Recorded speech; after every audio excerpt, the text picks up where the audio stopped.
Diz assim a palavra do nosso Deus. Juízes 3:7. Os israelitas fizeram o que o Senhor reprova, pois esqueceram-se do Senhor, o seu Deus, e prestaram culto aos Baalins e a Azerá. Até aqui, vamos orar nesse momento. Ó Deus, estamos diante da Tua palavra. O Senhor fala ao Teu povo, especialmente por meio da Tua palavra. E nós queremos ouvir a Tua voz hoje aqui.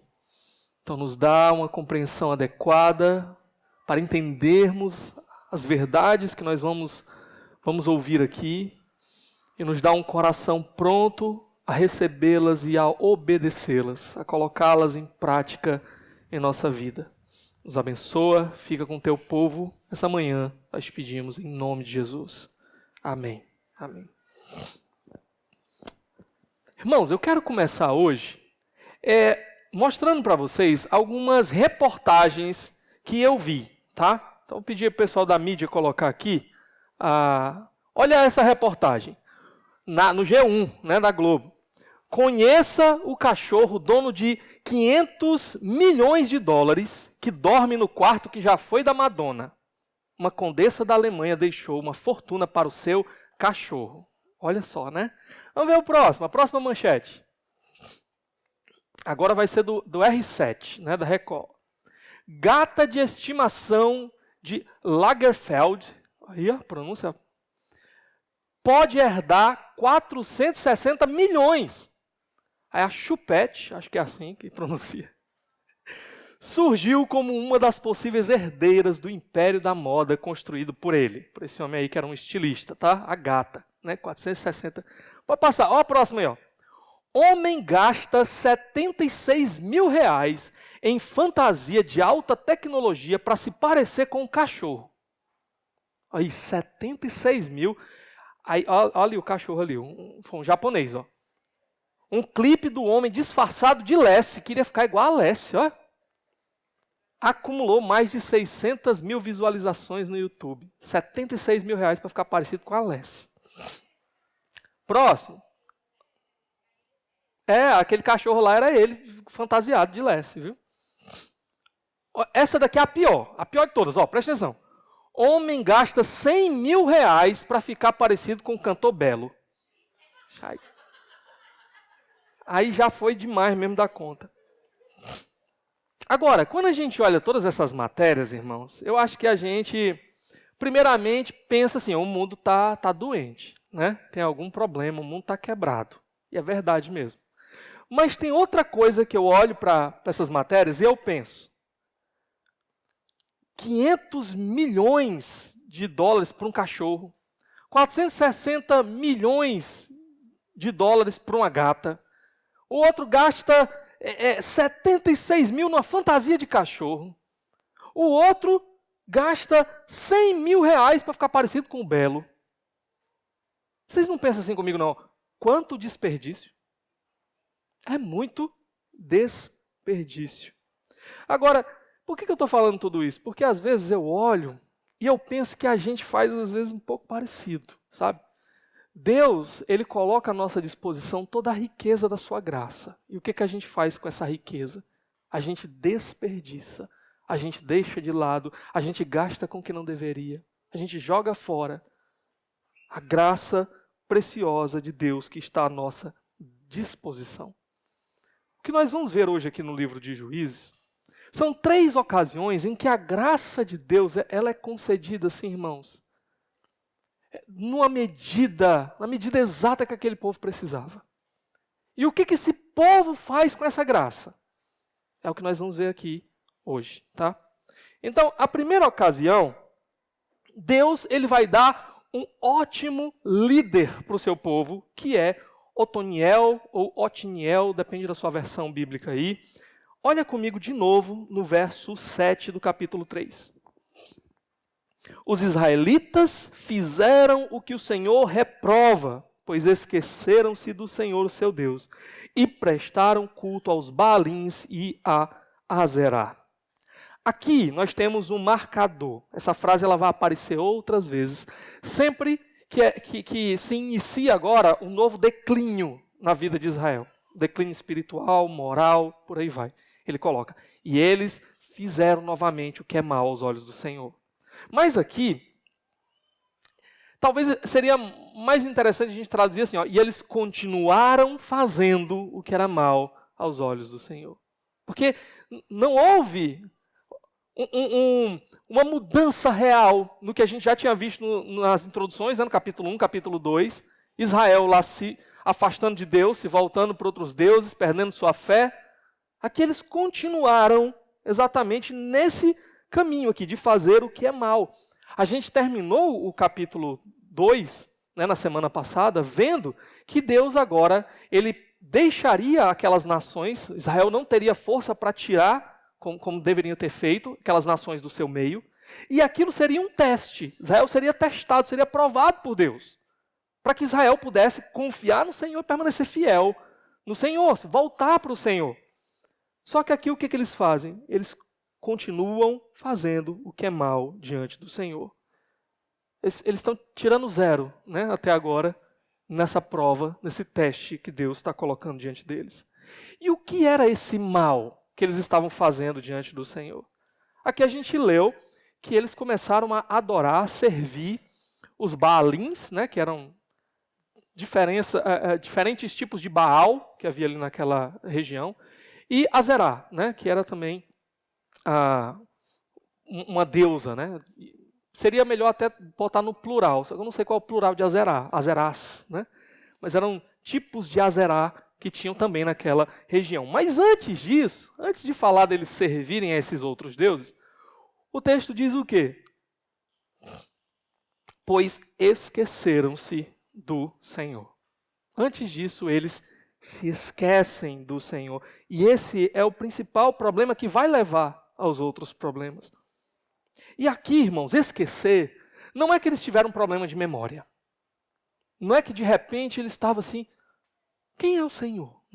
Esqueci, sei mais quem é o Deus de Israel. Não, a gente vai ver que na hora que o negócio começa a ficar ruim, aí no instante eles se lembram de Deus.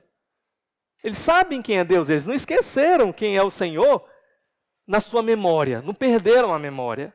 O problema aqui é que eles não estavam mais levando em consideração o que eles sabiam sobre Deus. Eles continuavam até prestando culto a Deus, mas eles desprezavam o que Deus havia ensinado sobre Ele mesmo, que Ele era o único Deus. O único Deus do seu povo era Ele, só Ele deveria ser adorado, só Ele deveria ser buscado. O povo passou então, nós adoramos ao Senhor, adoramos a Deus, mas nós queremos acrescentar também outros deuses na nossa adoração.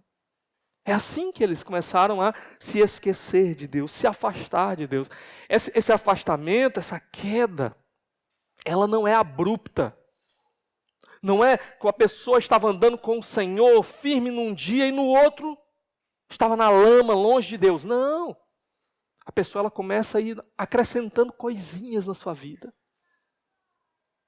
Mais e mais coisinhas que ela sabe que não é o que Deus espera. Até o momento em que ela abandona Deus. Deus se torna só uma frase na sua boca. E não mais o Senhor da sua vida. O único Senhor da sua vida. É isso que está acontecendo aqui, tá?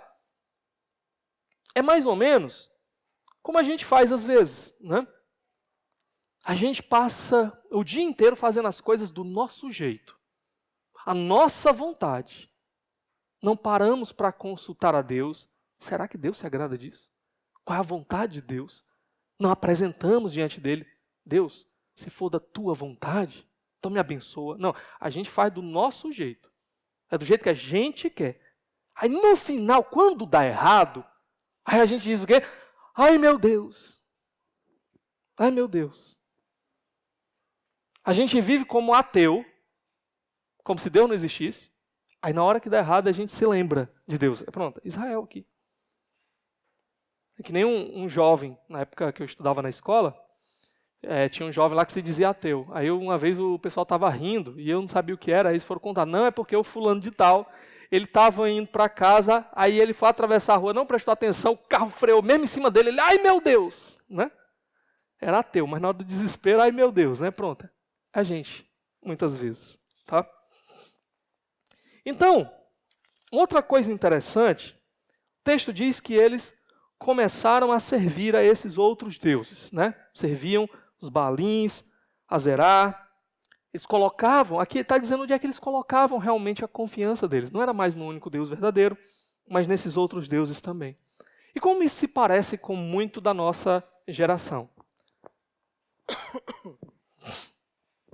Por exemplo, você pega os católicos, né? Eles dizem o quê? Nós adoramos a Deus. Né? É o mesmo Deus. Nós adoramos a Deus. Só que na prática, o que eles estão dizendo às vezes é o seguinte, mas às vezes a gente precisa de uns especialistas. Então Deus é bom, a gente ora para Ele, mas tem horas que a gente precisa de um especialista. Por exemplo, quando eu estou querendo casar, aí eu tenho que orar para o Santo Antônio, que ele que é o especialista nessa área. Posso orar para Deus? Posso, mas o especialista é o Santo Antônio. Quando eu estou assim com problemas, né, de pureza, estou querendo lutar por castidade, aí eu vou para Santo Agostinho. Ele é que é o especialista nessa área. Quando o meu problema é de achados e perdidos, onde é que eu botei, meu Deus, né? Aí eu passo um longuinho, dou 3 pulinhos, né? É o especialista nos achados e perdidos. E no mais, pede à mãe que o filho atende, né? Aí eu vou para Maria. Bom, e nisso, o que acontece? Deus vai sendo esquecido. E a glória de Deus vai sendo dividida. Deus é o único que pode ouvir as nossas orações, que pode atender as nossas orações. Mas o católico, ele está lá. Eu oro a Deus, mas eu oro também para estes outros santos especialistas que me atendem também. E no final das contas, a glória não vai somente para Deus, mas vai também para o meu santo padroeiro que me atendeu no meu momento de necessidade. Aí você olha assim e diz assim, não, mas esses são os católicos, né? E no meio daquilo que se diz evangélicos, o que a gente encontra? Eu preciso do sabonete de aroeira do Bispo Macedo, que eu vou me lavar para tirar esse encosto da minha vida. Eu preciso da toalha do apóstolo Valdomiro, que o suor daquele homem é maravilhoso demais. Passar ali para ganhar prosperidade. Eu preciso da campanha das 7 quarta-feiras para derrubar o gigante. Que eu recebo a pedrinha por uma oferta, né, mínima de R$900, para ir lá na quarta-feira jogar no gigante. Cai gigante, né, da minha vida. Pronto. O que estão fazendo aqui? Mesma coisa. Ah, não, mas aqui nós estamos adorando somente a Deus. Deixa eu dizer uma coisa, é paganismo. Porque no cerne da religião, das religiões pagãs, o que você tinha era a manipulação da divindade. Você fazia algumas coisas, como se você estivesse com aquilo comprando o favor da divindade, e a divindade agora ficava obrigada a lhe atender, a fazer o que você queria. Pronto, é isso aqui. Se eu for nas 7 quarta-feiras, eu estou fazendo a minha oferta, o meu sacrifício, aí Deus fica, Senhor, já fiz a minha parte, viu? Fui nas 7 quarta-feiras, passei o sabonete de aroeira e a toalha ungida. O Senhor tem que... Como é que o Senhor não vai me atender depois de um negócio desse? Manipulação da divindade. Isso não tem nada a ver com graça, com o cristianismo. É como se você achasse que pelos rituais que você faz, ou pelo dinheiro que você doou, não, que Deus agora fica obrigado a lhe dar o dobro. Por meio dessas coisas externas, isso seriam mediadores entre você e Deus e obrigariam a Deus agora a fazer sua vontade. Nada mais falso. Mas você escuta tudo isso aqui e você diz assim, pastor, mas meu caso é muito diferente. Graças a Deus eu já entendi, já aprendi. Eu não vou me curvar diante de um negócio de pedra, de pau lá, né, para adorar aquilo. Não, eu já aprendi que isso aí eu não faço, não. Também já aprendi, não vou atrás desse negócio de sabonete disso, de toalhinha daquilo, de campanha disso, daquilo outro. Eu faço diferente. Como é que você faz? Quando está difícil, quando as coisas estão difíceis, conflito, crise, aí eu simplesmente paro de ir para a igreja, pastor. Eu paro de ir para a igreja, eu não procuro nenhum irmão maduro na fé, com quem eu possa chegar junto ali e me aconselhar, ou ninguém da liderança também não procuro. Eu tento resolver pelas minhas próprias forças, do meu próprio jeito. Pronto, é isso que eu faço. Então como é que eu resolvo? Às vezes eu caio na gandaia, que eu estou sentindo que eu preciso desse tempo. Pronto, aí eu caio na gandaia. Outras vezes, eu faço uma viagem, que eu deixo meus problemas aqui e vou para a viagem. Aí quando eu volto, aí meus problemas estavam lá esperando por mim, né? Chegou, surpresa. E a fatura da viagem chega junto também, para aumentar o problema, né? Quando eu estou na crise, pastor, eu me tranco no meu quarto, eu ligo a Netflix, eu compro sorvete, eu fico ali comendo sorvete e assistindo a Netflix. É assim que eu resolvo os meus conflitos, os meus problemas. Ou então, às vezes, eu vou buscar o conselho dos ímpios. Eu parei de vir para a igreja, né? Não estou mais na igreja, não procurei nenhum irmão maduro na fé, eu vou ouvir o conselho dos ímpios. Aí tem aquele meu amigo, aquela minha amiga lá do trabalho, que chega para mim e diz assim, mulher, tu é muito besta. Né? Se fosse eu fazia assim, assim, assim. Aí pronto. Quando você vê, tá lá. Enfiando os pés pelas mãos. Às vezes volta no final, só o bagaço, né? Destruído. E ainda querendo que a gente dê um jeito. No final das contas, aqui, você não está buscando um ídolo de madeira. Aqui você não está buscando um amuleto mágico. Aqui você está se colocando no lugar de Deus. E achando que você sozinho, pela sua própria força, você não precisa de Deus, é você sozinho. Você abre mão de todos os meios de graça que Deus coloca para nós, para nos abençoar, nos ajudar, para manter o seu povo no caminho. Você abre mão da palavra. No momento da crise eu vou ler a palavra? Não. Orar? De jeito nenhum. Vir para a igreja? Vou nada. Pode ser que os irmãos percebam que eu estou com um problema. Aí você abre mão de todos os meios da graça e no final das contas quer que dê certo. No final das contas acha que é o seu braço que vai resolver o seu próprio problema. Aqui eu não estou dizendo que você precisa... a gente na igreja, a gente não quer criar dependentes. De qualquer coisinha, qualquer problema, eu tenho que procurar alguém para resolver o meu problema. Chamar o pastor, chamar algum irmão. Não. Eu sempre vou estar aqui à sua disposição. Eu sei que tem irmãos aqui que sempre vão estar à disposição também. Mas a gente precisa aprender a tomar as nossas próprias decisões. Como cristãos. Às vezes, há momentos em que a gente vai precisar do conselho. E em alguns momentos, a gente vai precisar relembrar o que a gente já sabe.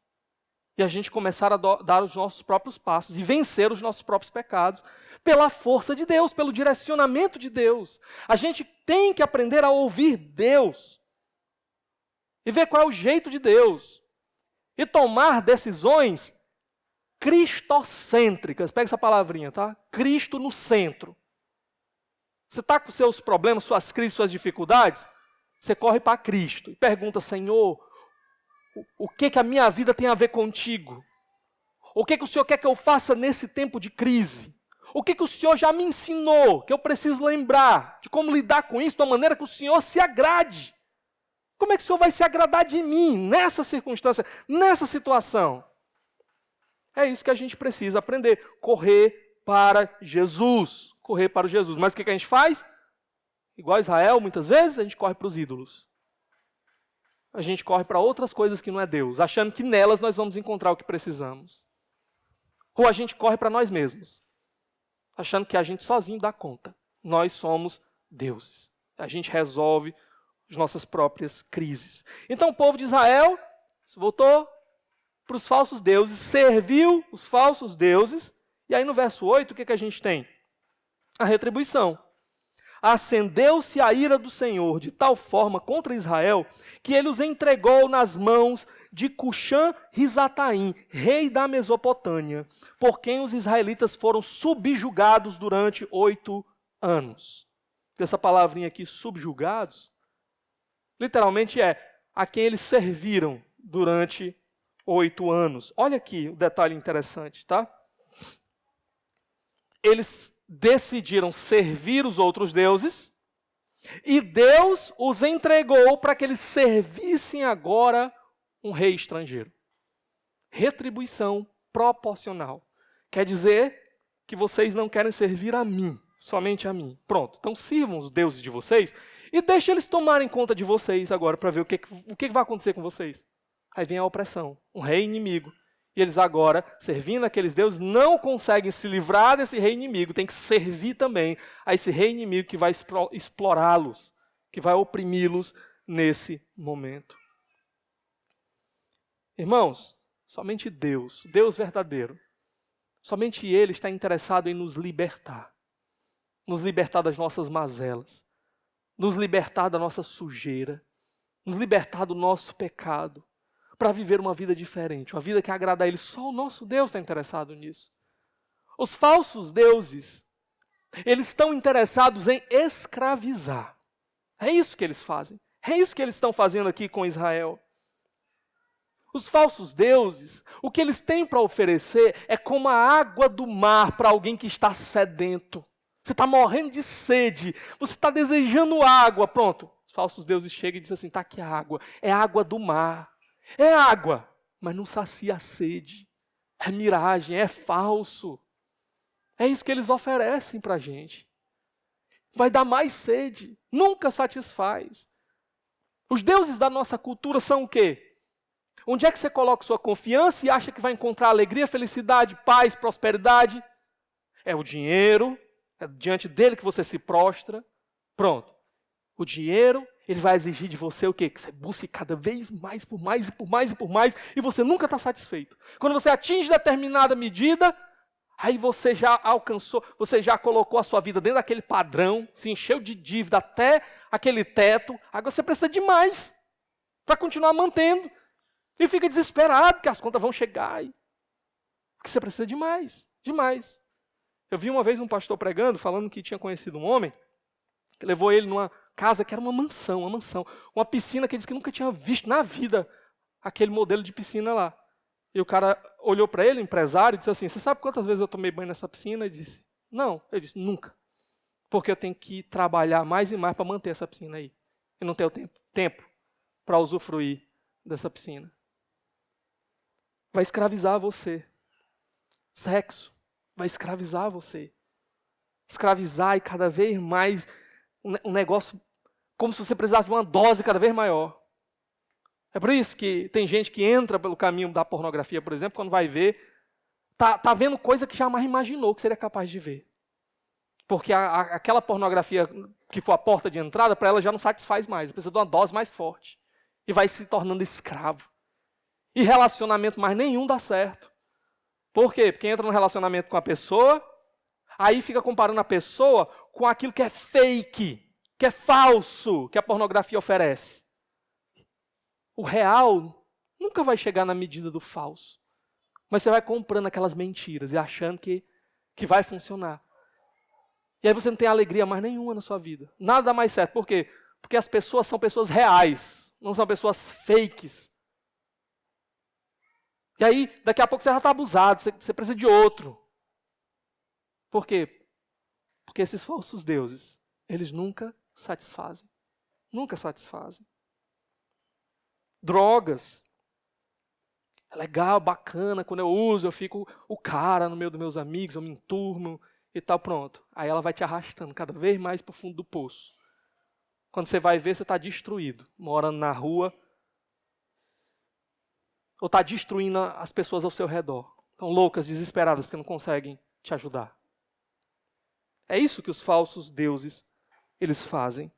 Prometem muitas coisas, te dão uma dose de satisfação momentânea, mas a dose acaba muito, muito rápido.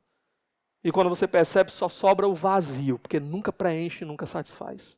Nunca. Aqui, o que eles receberam ao adorar os falsos deuses? Cuxã-Risataim. Essa palavra aqui, nome desse homem, parece significar algo como duplamente perverso. Olha aí.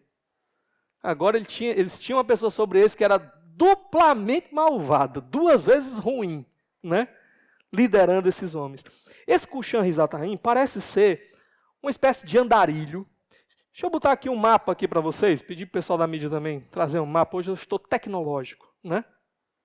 Botar um mapa aqui, só para vocês terem uma noção, tá? Ixi, não dá para ver direito não, né? Certo, mas esse Cuxã-Risataim, ele vem mais ou menos daqui. E aqui eu não estou conseguindo mais ler nada. Mas ele vem mais ou menos para cá, tá? para a região de Judá, ok? Então, como é que ele chegou aqui, né? Então ele talvez veio por aqui ou passou pelo mar, enfim, era um cara aí que estava vagando pelo meio do mundo. Em algum momento ele conseguiu talvez levantar um grupo de outras pessoas que o seguiram, né? Formou ali o seu exército. Ele provavelmente se auto-intitulou rei. Aí, aqui tem Mesopotâmia, mas a palavra literal é Aram Nahazaraim, né? Que era uma região ali bem próxima de onde Abraão veio, por exemplo, certo? E aí, nota isso, né? Esse cara sem futuro chega lá em Judá e consegue conquistar uma região ali com seu exército. E agora está oprimindo o povo de Judá. Vocês verem como o povo não tinha mais força realmente para resistir os inimigos que os atacavam. Porque Deus estava os entregando suas próprias forças aos seus falsos deuses, certo? E aí o que aparece no verso 9? Ele diz, mas quando clamaram ao Senhor, ó como eles se lembraram de Deus, né? Quando clamaram ao Senhor, ele lhes levantou um libertador, Otoniel, filho de Kenaz, o irmão mais novo de Calebe, que os libertou. Otoniel. Primeiro aqui o clamor. Esse clamor não dá para a gente saber se é um clamor de arrependimento de verdade ou se é um clamor de remorso. Qual a diferença? Remorso e arrependimento. O remorso, você fica triste pelas consequências do que você fez. Ah, eu fiz aquilo e agora eu estou passando por isso. Você está lamentando as consequências. O arrependimento, você fica triste pelo que você fez. Eu pequei contra o meu Deus. Eu não devia ter feito aquilo. O remorso, ele pensa assim, se eu pudesse voltar atrás e fazer aquilo tudo, sem ter essa consequência, eu teria feito. Mas, como não dá para tirar a consequência, se eu pudesse voltar atrás, eu não teria feito aquilo. Por quê? Porque era mal, porque era pecado, porque desagradava a Deus? Não. Porque hoje eu estou passando por isso, por essa consequência. É o remorso. Ok? Aqui não dá para a gente saber, talvez, há uma indicação de que lá em 2 Samuel, Samuel olhou para esse tempo aqui e teria avaliado como um arrependimento. Mas até isso é difícil da gente avaliar. O fato é que esse povo passou 8 anos debaixo das mãos desse homem e só no final parece que resolveram clamar.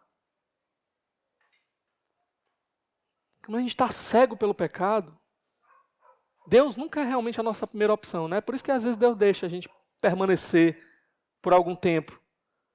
E aí a gente vai tentando se adaptar, dar os nossos jeitinhos para tentar se encaixar, resolver, até que chega uma hora que Deus quebra todas as nossas esperanças. E a gente vê que não vai sair dali de jeito nenhum. Aí a gente se lembra, tem um que é maior do que nós. Eu vou clamar a Ele novamente.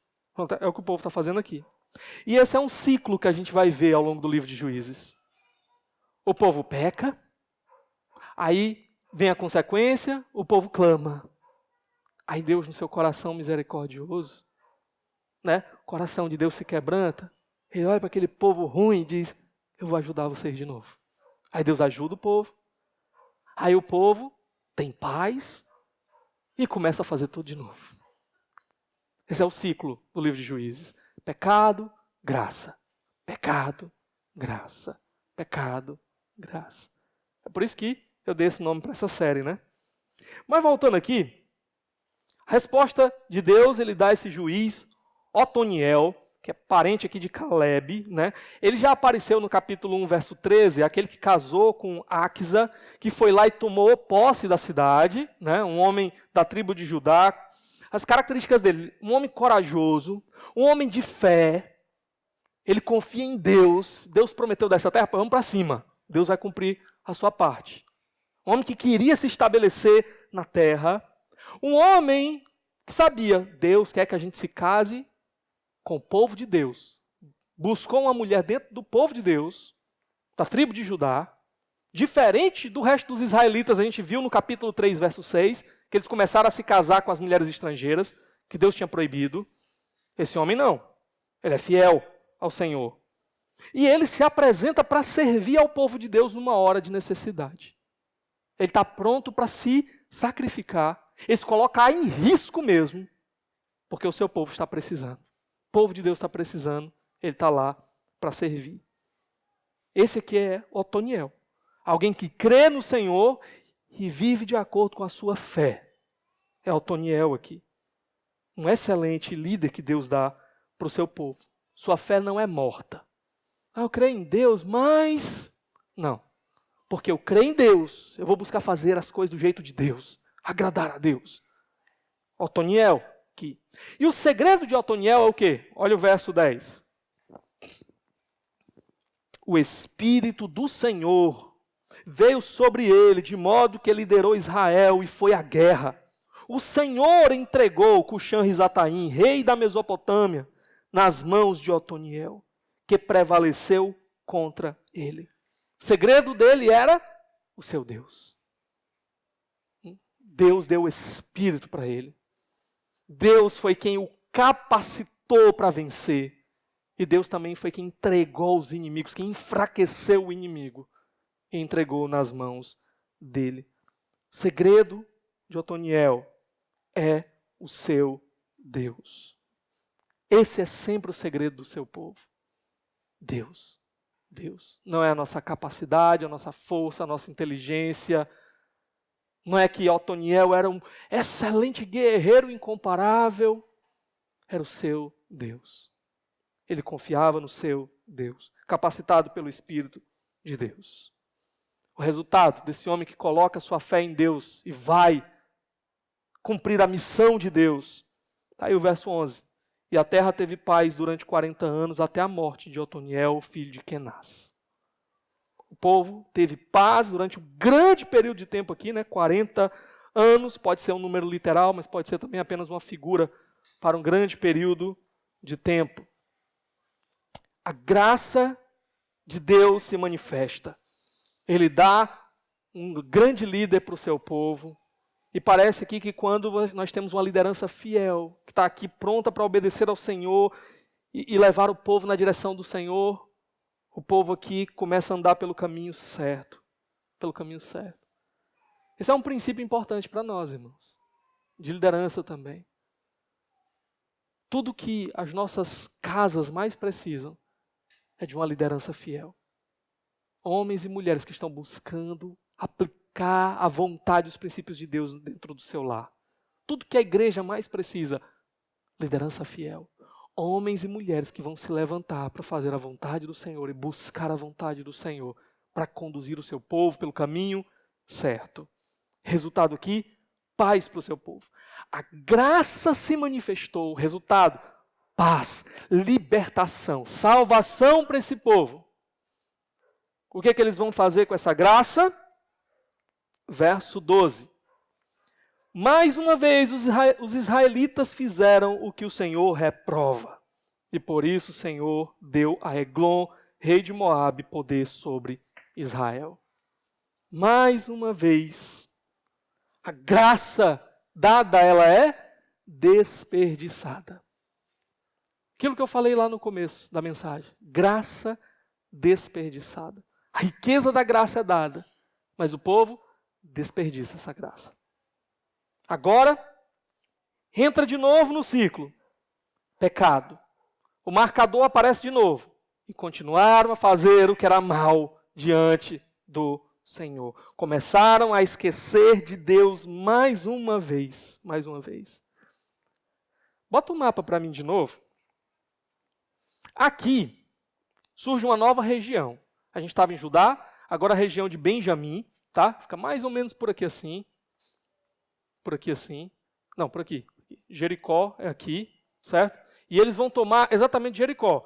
Vem o pessoal de Amon, o pessoal de Moabe, vem os amalequitas também, tá? Tudo, eles fazem uma união aqui, tudo para atacar Jericó. Nós vamos ver, tá? Então, o que eu quero dizer é que, provavelmente, não é que aqui acabou a guerra, o conflito, o povo está em paz, aí passa 40 anos, aí começa agora aqui. Não, pode ser que estivesse acontecendo ao mesmo tempo. Em algum momento, enquanto estava em paz ou ainda estava em guerra lá em Judá, lá em Benjamim começa o problema também. Dá uma olhadinha comigo aí no verso 12 novamente. Mais uma vez, os israelitas fizeram o que era mal, o que o Senhor reprova, e por isso o Senhor deu a Eglon, rei de Moabe, então os moabitas, poder sobre Israel. Verso 13. conseguindo uma aliança com os amonitas e com os amalequitas, que eu mostrei para vocês. Eglon veio e derrotou Israel e conquistou a cidade das palmeiras, que é provavelmente Jericó. Tá? Agora, é importante a gente perceber alguns detalhes aqui. Jericó é uma cidade onde Deus revelou assim o seu poder de maneira tão incrível que o povo não precisou nem lutar. O povo cercou, deu umas voltinhas lá, tocou a trombeta e a cidade caiu. Aquilo encheu de temor os inimigos ao redor. Agora os inimigos não tinham mais medo, não. Os inimigos estavam vendo Israel fracassar, estavam vendo Israel sem poder. Por quê? Porque Deus não estava com eles. E o inimigo agora se enche de coragem. Ataca Jericó, toma Jericó. E olha o verso 14. Os israelitas ficaram sob o domínio de Eglon, rei de Moabe, durante 18 anos. Antes eles tinham ficado 8 anos. Agora, 18 anos. Um período bem maior de tempo que eles vão ficar aqui diante dessa nação inimiga. E que nós encontramos no verso 15. Novamente os israelitas clamaram ao Senhor, que eles deu um libertador chamado Eude, homem canhoto, filho do benjamita Gera. Os israelitas o enviaram com o pagamento de tributos a Eglon, rei de Moabe. Vamos com calma aqui, tá? Pecado, clamor, graça. Deus dá Eude. Levanta esse homem agora. Resposta de Deus para o clamor. Eude. Eude é descrito aqui primeiramente como um canhoto, né?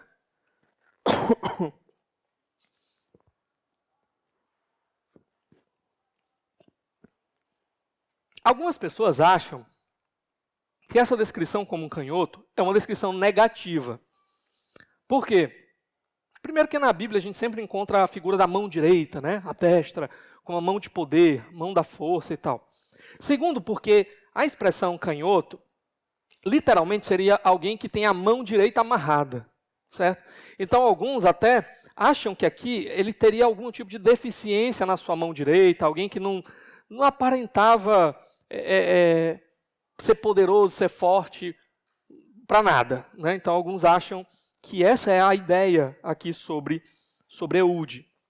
Uma coisa interessante é que parece haver uma ironia aqui.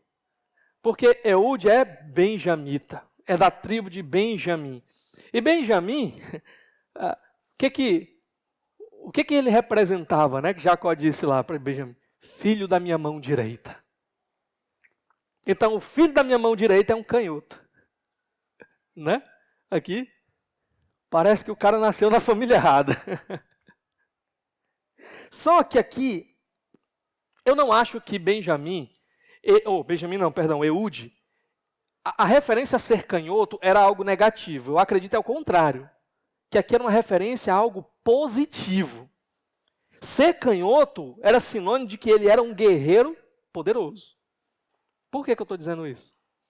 Porque lá no capítulo 20, quando a gente chegar lá, você vai ver que vai ser apresentado lá o exército poderoso, tribo de Benjamim, e os mais fortes, mais poderosos daquele exército, vai dizer que era o quê?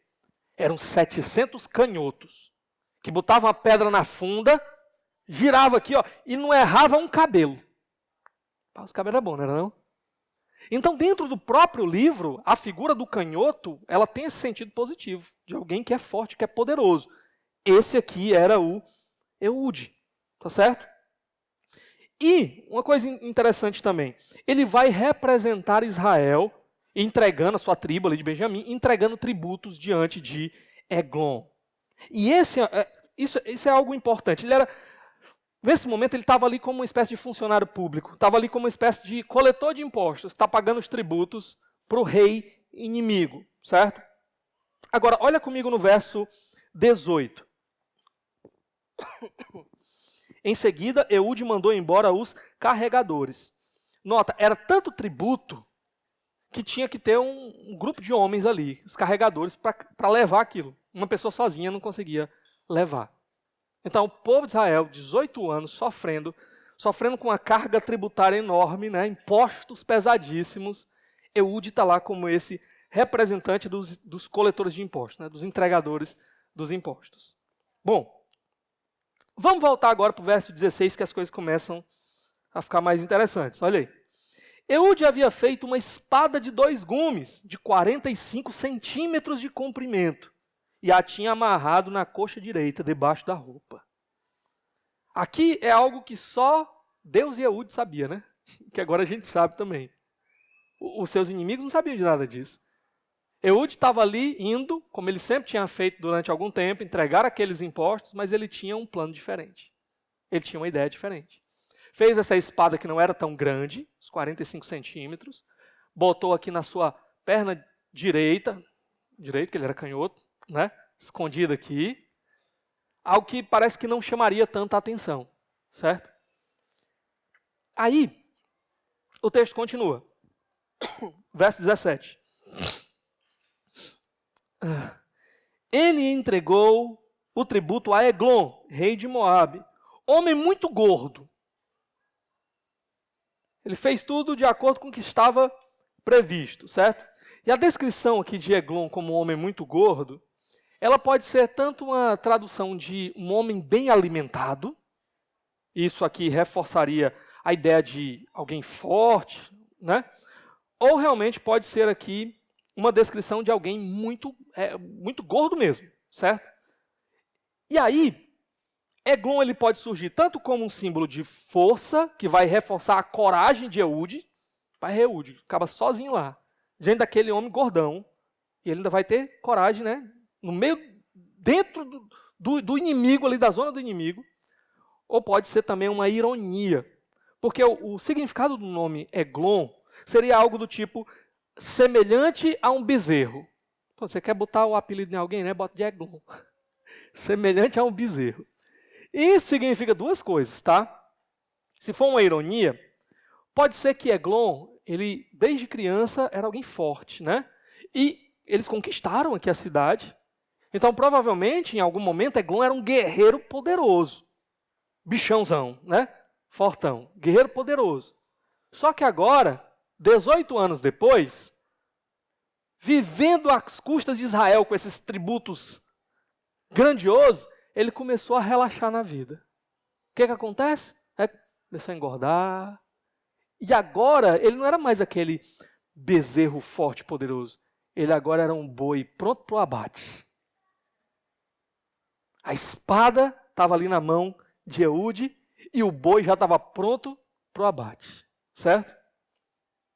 Ele vai desprezar Eude aqui. Ele vai subestimar Eude. O costume, né? Às vezes deixa a pessoa arrogante. Eu sou o rei poderoso, está todo mundo aqui. 18 anos que eu vivo aqui, todo mundo me obedece, todo mundo me teme, né? E a soberba precede a ruína. Né? A altivez de espírito precede a queda. Ele subestimou o inimigo, a pior coisa que alguém poderia fazer. Aí a gente continua, verso 18, em seguida, Eude mandou embora os carregadores. Coragem de Eude aqui. Ele não vai precisar da ajuda dos homens. A fé de Eude aqui, ele tem um plano.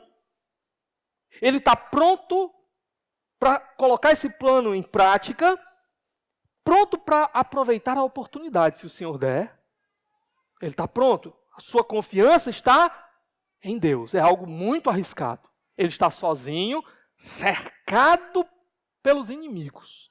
Qualquer coisa, ele não sai com vida dali. Mas ele está pronto. Porque ele sabe de uma coisa. Deus é o maior interessado no bem do seu povo.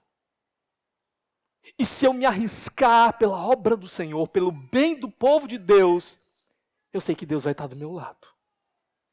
E Deus pode me abençoar, porque Ele quer abençoar o seu povo. Essa é a convicção que parece estar por trás aqui das atitudes de Eude. E a gente chega no verso 19. Olha aí. Junto aos ídolos que estão perto de Gilgal, ele voltou e disse: tenho uma mensagem secreta para ti, ó rei. Despediu os homens já estavam saindo da região lá da cidade, já entrando numa zona de segurança. Ele volta e ele diz: eu tenho uma mensagem secreta para ti, ó rei. sua astúcia aqui, a sua inteligência aqui. Ele começa a colocar o plano em prática. Versos de 20 a 23. Eude aproximou-se do rei. Não, perdão, ainda no verso 19, tá? Tenho uma mensagem secreta para ti, ó rei. O rei respondeu, calado. E todos os seus auxiliares saíram de sua presença. Eude aproximou-se do rei, que estava sentado sozinho na sala superior do palácio de verão, e repetiu, tenho uma mensagem de Deus para ti. Quando o rei se levantou do trono, Eude estendeu a mão esquerda, apanhou a espada de sua coxa direita e cravou-a na barriga do rei. Até o cabo penetrou com a lâmina. E como não tirou a espada, a gordura se fechou sobre ela. Então Eude saiu para o pórtico, depois de fechar e trancar as portas da sala atrás de si. Vamos ver o que aconteceu aqui, tá? Parece que nós temos 3 cômodos aqui.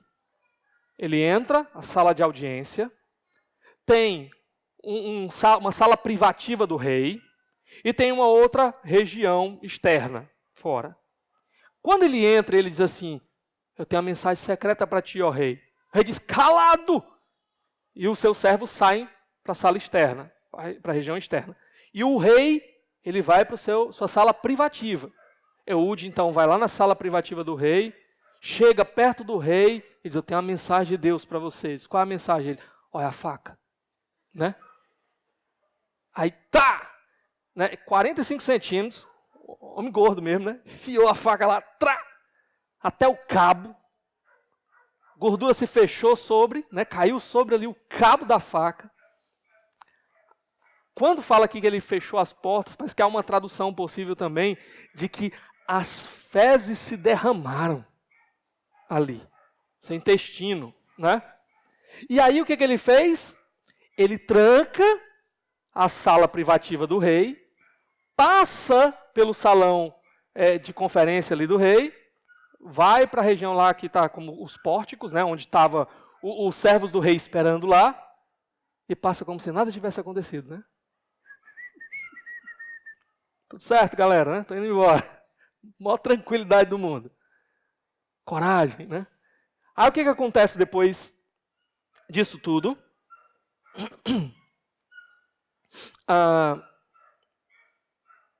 Verso 24 e 25. Ele diz, depois que ele saiu, vieram os servos e encontraram trancadas as portas da sala superior. E disseram, ele deve estar, eu vou falar igual na Revista e Corrigida, ele deve estar cobrindo os pés na recâmara do cenáculo fresco. Literalmente está assim no texto hebraico, né? Mas o que isso significa? Ele diz, ele deve estar fazendo as suas necessidades em seu cômodo privativo. Ele deve estar no banheiro, né? Aliviando o ventre lá no banheiro. Por que será que eles pensaram que era isso, né? O número 2, né?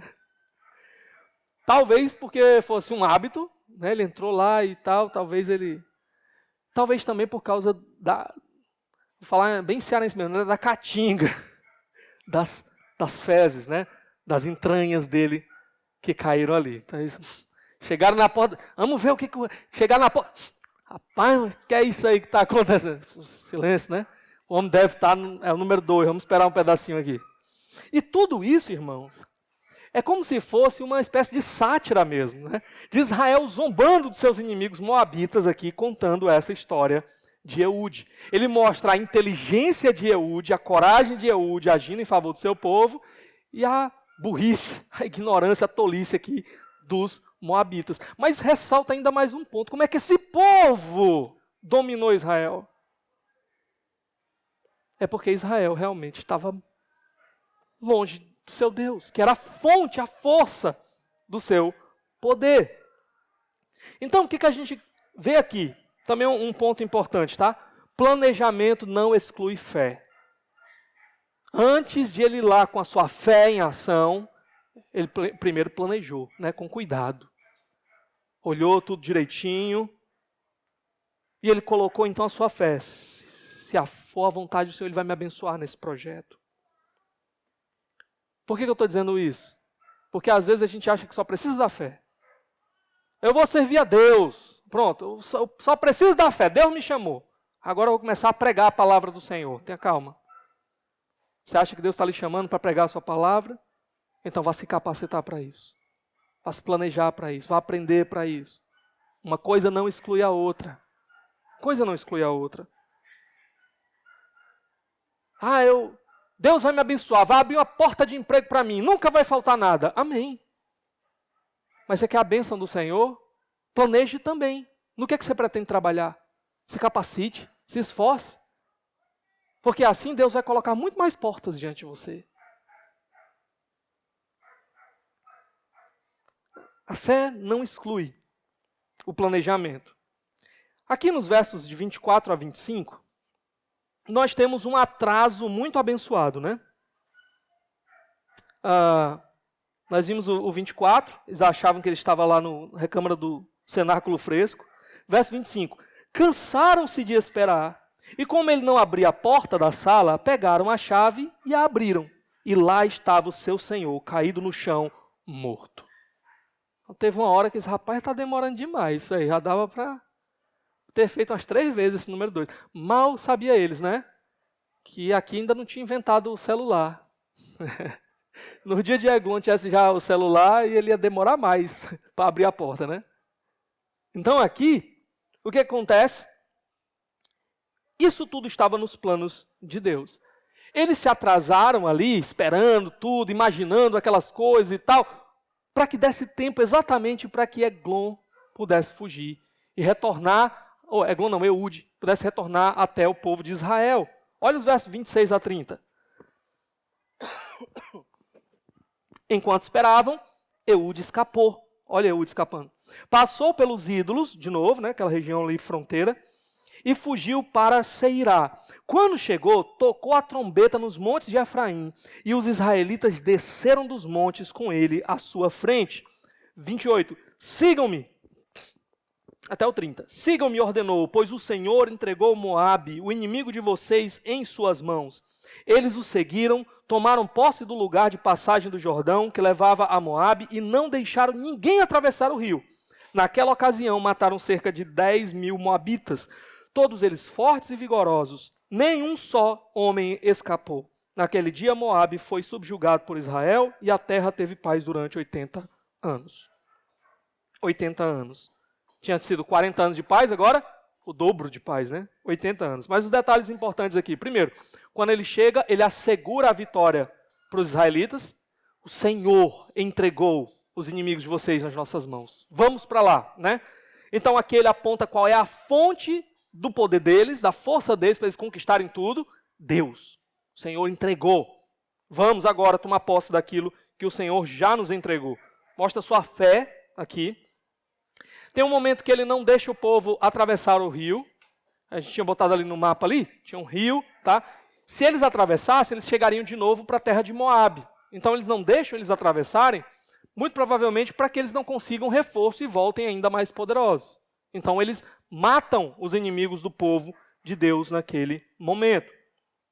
E aqui a gente tem que lembrar de uma coisa importante, porque o texto diz que eles mataram 10.000 moabitas, todos eles fortes e vigorosos. Nenhum só homem escapou, né? Número muito grande, e não eram guerreiros fracos, fortes e poderosos. 10.000. Aí a gente olha para isso aqui e a gente diz assim, rapaz, é muito sangue, é muita guerra, né? É muita maldade, perversidade. Tenha calma, a gente tem que lembrar que esse povo era um povo debaixo do juízo de Deus. E que nesse momento da história, Deus ele executava o seu juízo contra os inimigos, contra as nações, por meio do seu exército, da nação de Israel. Okay? Era um momento diferente da história. E todos nós aqui, a gente olha para algumas situações em que a gente entende que determinadas pessoas merecem esse tipo de juízo. Não é não? A gente lembrar da Segunda Guerra Mundial. Aí a gente lembra, por exemplo, lá do Hitler, dos nazistas. O que a gente diz? Esse povo aí merecia realmente ser morto, né? Estavam fazendo muita maldade, estavam matando pessoas indefesas, botando em câmaras de gás, matando por qualquer motivo. Mas não se esqueça, esse povo aqui, eles estavam fazendo tudo aquilo que não agradava a Deus. Estavam fazendo as maiores aberrações, perversidades. Eu já citei isso numa mensagem anterior, né? Até queimar crianças, eles faziam isso também. Então, Deus trazendo o seu juízo sobre esse povo aqui. E não é simplesmente porque eles eram estrangeiros, porque Moisés, ele escreve nos seus livros até que o povo de Israel deveria ser bondoso com os estrangeiros, porque eles já foram estrangeiros. Bondoso com os escravos, porque eles já foram escravos. Então aqui não era qualquer estrangeiro, era estrangeiros que tinham chegado no nível de perversidade que Deus já tinha dito. Vocês não vão entrar na terra agora, vocês vão esperar o nível de perversidade deles chegar até o topo, aí vocês entram como o meu juízo. Pronto, é isso que está acontecendo aqui, tá bom?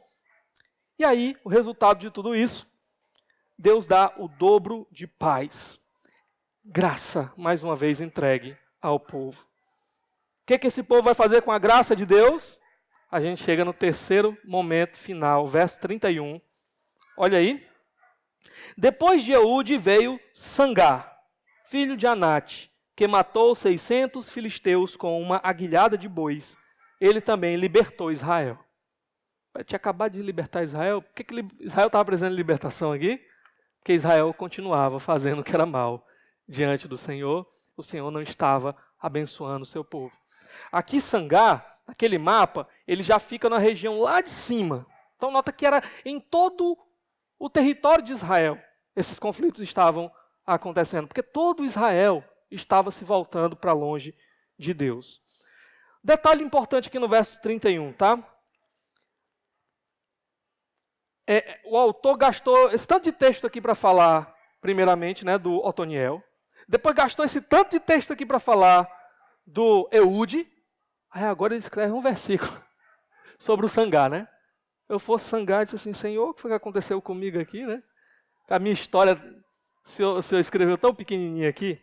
Mas há algo interessante. Primeiro, o nome dele, Sangar, não era um nome hebraico. Isso já levanta para nós uma possibilidade de que ele fosse um estrangeiro. Segunda coisa interessante é que ele fala aqui que ele é filho de Anate. E Anate era uma deusa pagã daquela região ali. Uma terceira coisa interessante também é a própria arma que ele usa, né? Depois de Eude veio Sangar, filho de Anate, que matou 600 filisteus com uma aguilhada de bois. Isso era um instrumento para cuidar de bois. Uma espécie de vara de madeira com uma ponta de ferro, né? Para você ir apertando aqui no boi e o boi ir andando, né? Não ficar parado, ir trabalhando. Pronto, tá? Aqui uma coisa importante também para a gente, viu? Vou voltar para cá. Ó. Quando ele disse que ele matou 600, provavelmente ele não fez isso sozinho. Estava liderando talvez alguma comunidade. O que eu acho que aconteceu aqui? Eu acredito que esse povo, os amalequitas, não, os filisteus, eles vieram lá de baixo, subiram, provavelmente foram pelo mar, até a região onde estava Sangar. E nessa região aqui, Sangar era um estrangeiro, vivia ali com seu clã, mas era uma região também que o povo de Deus estava ali. E o próprio Sangar combateu ele não era um crente, um judeu e tudo. Ele mesmo com seu clã foi lá e combateu e matou esses filisteus. Trazendo assim libertação para o povo de Deus que também vivia naquela região. Ok? O que eu aprendo com isso? Deus ele usa aqui um líder improvável. Sangar. E Deus, ele usa quem ele quer. Quando ele quer abençoar o seu povo, ele usa quem ele quer. Quem ele quer. E uma outra coisa. Parece que nesse momento, encerrando essa sessão do capítulo 3, nós temos um questionamento. Por que Deus agora está usando um estrangeiro para libertar o seu povo? Será que não há líderes no meio do seu próprio povo, homens no meio do seu próprio povo que ele possa usar? Fica essa interrogação para a nossa próxima mensagem, né? Domingo que vem. Antes de encerrarmos aqui, o que a gente aprende com tudo isso, irmãos? Primeiramente, Deus usa gente improvável para fazer a sua obra. Deus pode usar a gente como Sangar aqui para fazer a sua obra. Deus não precisa do seu povo para fazer a sua obra. Deus não precisa de mim, Deus não precisa de você, Ele pode fazer sozinho, Ele pode levantar quem Ele quiser, mas é vergonha para nós Quando Deus usa outros, que não nós, para fazer a sua obra.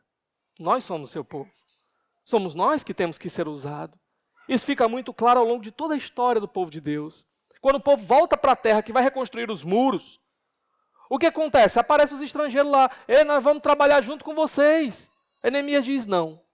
Vocês não têm parte. Somos nós. Nós somos o povo de Deus. Essa é a cidade de Deus. E nós vamos fazer a obra de Deus aqui.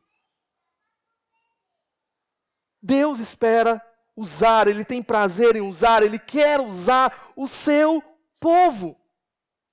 Ele nos chama a crer nas suas promessas, crer no seu poder e nos colocar à disposição. E nos sacrificar para fazer a sua obra e cooperar com Ele na sua obra. E que vergonha, quando ao invés de sermos nós que estamos sendo úteis instrumentos nas mãos de Deus, Ele usa outros. Sabe, nós estamos lá construindo a obra. Tem gente descrente que Deus levantou para dar oferta lá, para abençoar o povo de Deus. Mas não se esqueça, não é missão dos descrentes construir aquele prédio lá. É missão nossa. Nós temos que assumir a nossa responsabilidade pela obra do Senhor. Deus pode fazer de outro jeito, mas sempre que Deus faz de outro jeito é para nossa vergonha. É para nos envergonhar. É para saber que nós estamos negligenciando a nossa parte. Mas sabe uma coisa interessante também? Deus pode usar qualquer um e significa que Ele pode usar até você e eu. Deus pode usar a gente como nós. Imperfeitos, incapazes. Porque o segredo do povo de Deus nunca é a qualidade desse povo. É sempre o Deus desse povo. Então se coloca à disposição para fazer a obra do Senhor. E o Senhor, Ele vai te capacitar para aquilo que precisa ser feito. Ele coloca a graça diante de você, então não desperdice a graça. Use a graça de Deus. Segunda coisa, nós vimos aqui a graça sendo desperdiçada pelo povo. Vez após vez, Ele liberta o povo. O que o povo deve fazer agora? Adorar esse Deus, viver para esse Deus, obedecer esse Deus. O que o povo faz? E o povo continuou a fazer aquilo que era mal diante de Deus. Deus tem dado sua graça para nós. Pense aí, de onde foi que Ele te tirou? Lembra aí de onde foi que Deus te arrancou. Deus tem derramado a sua graça. Ele te viu e Ele te amou quando você estava mergulhado no lamaçal de pecado. Ele te achou ali, Ele te trouxe para Ele. E o que nós estamos fazendo com a graça que nos alcançou? Com a graça que Ele colocou diante de nós? Talvez você ouça isso e pense assim, não, mas pastor, eu vim de um lar cristão. Eu nasci na minha casa desde criança já, o povo era crente. Quanta graça Deus deu para você. Você pode crescer, vendo pessoas andando com Deus. Você pode crescer ouvindo sobre Deus. Quantos treinamentos Deus te deu desde a tua infância, ouvindo a palavra dEle na igreja, aprendendo na igreja, convivendo com homens e mulheres que amavam a Deus. Sim, maus testemunhos existem, mas os bons também existem. E Deus te treinou, Deus te capacitou, e o que é que você tem feito com a graça de Deus? Será que você vai usar essa graça que Ele te deu para a glória dEle, para o avanço do reino dEle? Ou você vai fazer como Israel e desperdiçar a graça de Deus? Quantas pessoas têm clamado por graça? Senhor, eu preciso de uma porta de emprego para sustentar a minha casa, para pagar as minhas dívidas. Aí Deus dá a graça, Ele abre a porta. O que você faz? Agora eu estou cansado demais, não tenho mais tempo para Deus, não posso mais orar, eu não posso mais estar nas programações da igreja, eu não posso. Desperdício da graça de Deus. Desperdício da graça de Deus. O que você tem feito com o tempo que Deus tem te dado? O que você tem feito com o dinheiro que Deus tem te dado? Com a força, com a criatividade, com os dons que Deus tem te dado? Você tem usado isso para a glória dEle, para a edificação do povo dEle, para o avanço do reino? Você tem desperdiçado a graça que está chegando até você. Sua família. Eu queria uma família que amasse o Senhor, que andasse com o Senhor. Aí Deus dá. Quantos de nós aqui temos o privilégio de termos a esposa, os filhos aqui na igreja? Quantos queriam ter. Alguns irmãos nossos não têm. E aqueles que têm, o que têm feito com a graça? Já falei. Terceiriza os filhos, não mostram o caminho do Senhor para os filhos, vivem com cobranças absurdas sobre o marido, sobre a esposa. Quantas mulheres queriam só ter um marido que viesse para o culto? E às vezes tem mulheres que estão brigando porque o marido está indo para o culto, ou está indo para a obra, ou está indo fazer a obra de Deus, servir. Quantos maridos queriam ter a sua esposa no culto? E aí estão brigando em casa, por tolices, por bobagens. O que nós estamos fazendo com a graça que Deus nos dá? Estamos usando ou estamos desperdiçando essa graça? A graça está servindo para nos voltarmos mais para Deus? Ou a gente está desperdiçando essa graça de Deus? Terceira coisa. O maior inimigo do povo de Deus, o maior opressor do povo de Deus é o pecado. Esse povo aqui, toda vez que passava por tudo isso e sofria isso daqui, não era por causa de Eglon, não era por causa de Cuxã-Rizataim, era por causa do seu pecado. Eles se voltavam para longe de Deus e Deus os entregava nas mãos dos seus inimigos, consequência dos seus pecados. O maior problema da nossa vida, irmãos, é o nosso pecado. Por isso não dê paz, sonde seu coração, veja o que é que tem te afastado da graça de Deus, o que é que tem desagradado ao Senhor na sua vida e lute contra esse pecado, ou esse pecado vai destruir a sua vida. Ou esse pecado ele vai lhe arrastar para longe do Senhor e vai te escravizar com outras coisas, porque o maior inimigo das nossas vidas é o pecado, é o pecado. E por fim, coisa interessante aqui. Sempre que o povo clamava, Deus levantava um libertador, um salvador, um juiz. Esse juiz dava vitória, dava paz para o povo. Mas o que acontecia? Esse juiz morria. E o povo se desencaminhava novamente. Eu penso que aqui, Deus, na sua soberania, está movendo o autor a já ir mostrando um detalhe importante para nós. Nós precisamos de um juiz, de um libertador, de um salvador que não morra. Alguém que vai continuar liderando o seu povo para perto do Senhor. Que vai continuar cuidando do seu povo para perto do Senhor. Esse povo estava esperando. Esse grande libertador, nós já recebemos. O nosso Salvador Jesus. Ele veio e ele não só arriscou tudo, ele entregou tudo. Ele foi para uma cruz, recebendo ali a ira de Deus por causa dos nossos pecados. E ele ressuscitou, garantindo para nós que ele conquistou o que nós precisamos. Esse libertador, ele não veio tirar apenas algo externo, um inimigo que estava nos oprimindo de fora. Ele veio para mudar a nossa vida por dentro. Para tirar o pior dos inimigos, para dar um jeito no nosso pecado, no nosso coração que tanto ama o pecado. Ele se entregou no meu e no seu lugar, oferecendo assim toda a riqueza da sua graça, para que nós agora possamos viver para sempre com Ele. E a pergunta é, o que nós vamos fazer com essa graça?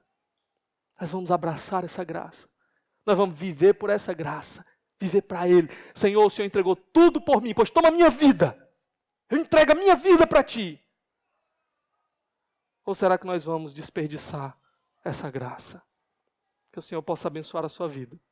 Que você possa entregar tudo nas mãos dEle. E viver até o último dia para a glória daquele que entregou tudo por você. Vamos orar?